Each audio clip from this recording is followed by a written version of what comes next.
I love and appreciate Torkom because he was just such a warrior for people. He was strong, he was loving, he was intense, he was creative, and all those qualities still live in his books. And we have that wonderful legacy that we can share, enjoy for ourselves, and also share with others, and distribute not only now, but even long after we're gone. Those books are going to live on. So Torkom also represents to me that creativity is immortal, that if we want to leave a legacy, we do something creative that will serve others when we're not here anymore.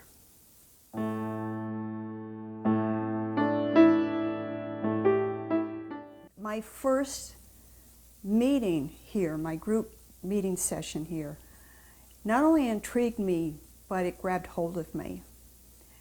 And they were talking about, I believe it was the Wisdom of the Zodiac, one of the Wisdom of the Zodiac classes. And that was enough to have me realize that there's something here. There's a truth here I'm looking for.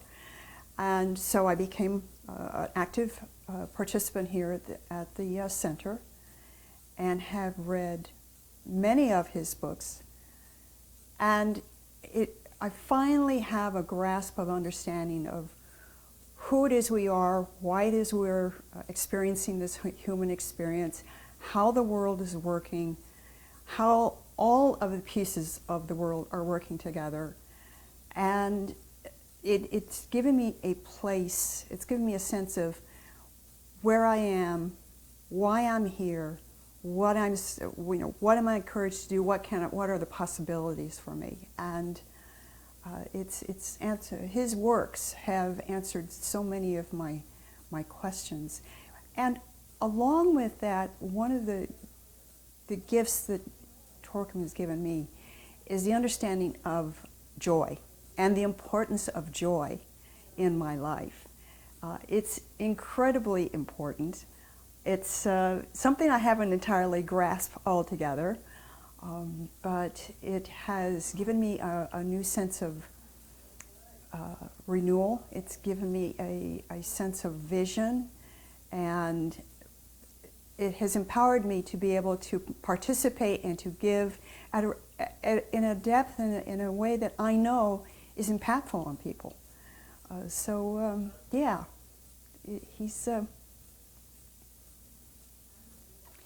his works have changed my life.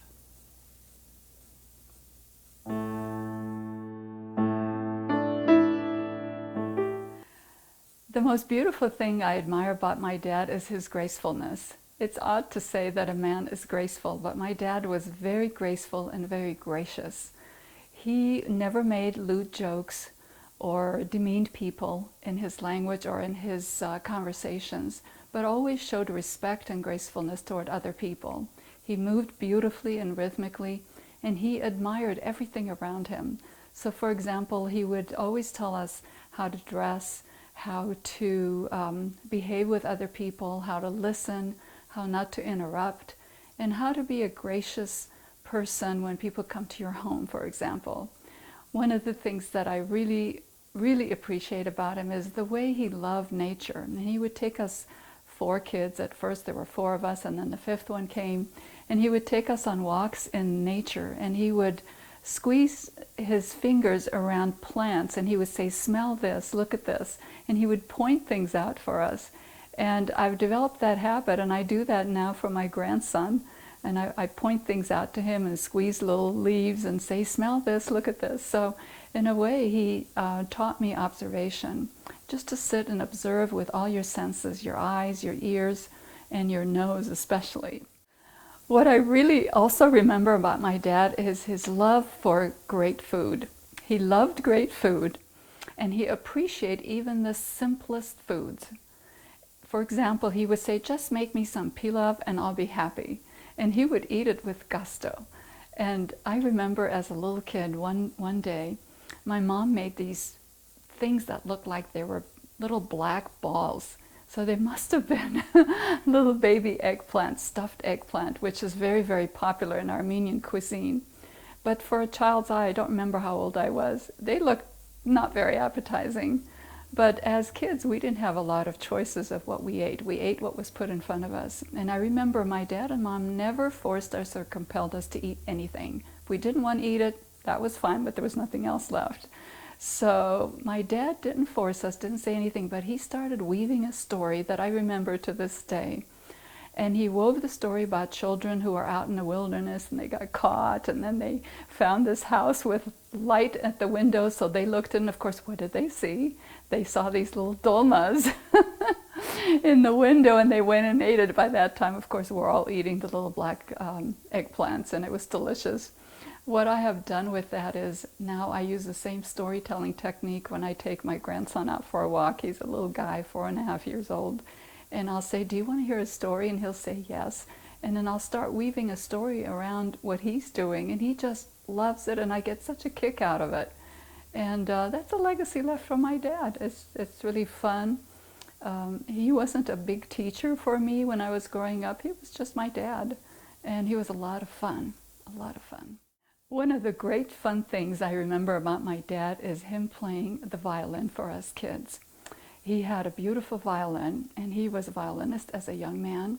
And so he would take his violin and play a little children's ditty for us, and he would start singing and dancing as he played, and we would sing and dance with him. And then he would have us girls step on his feet, and he would show us how to dance. I'm sure a lot of little girls have done this. It was great fun, and we had to, of course, learn poems and all kinds of dance steps and things as little girls.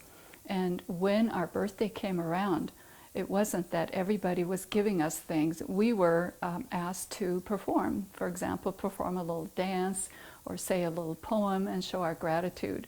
And I really remember that, how beautiful it was. Later on, many years later, Dad would give a party at his birthday and invite people to come, and he would have a big feast planned, and people would eat and enjoy and dance, and it was great fun. He celebrated his birthdays and people's birthdays with dignity and beauty and food and enjoyment. Dad loved parties, and especially at his birthday. He always loved a party. He was a party man.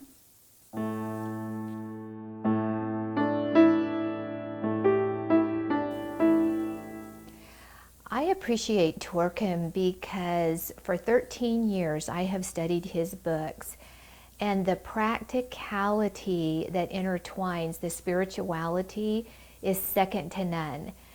Prior to finding out about Torkom and his books and Ageless Wisdom Teaching, I studied other books, and some of them were just so spiritual there wasn't any practicality. And the book that has impacted me the most at this time is his autobiography. And when I first saw this big, thick book, I thought, how in the world do I have time to read that book?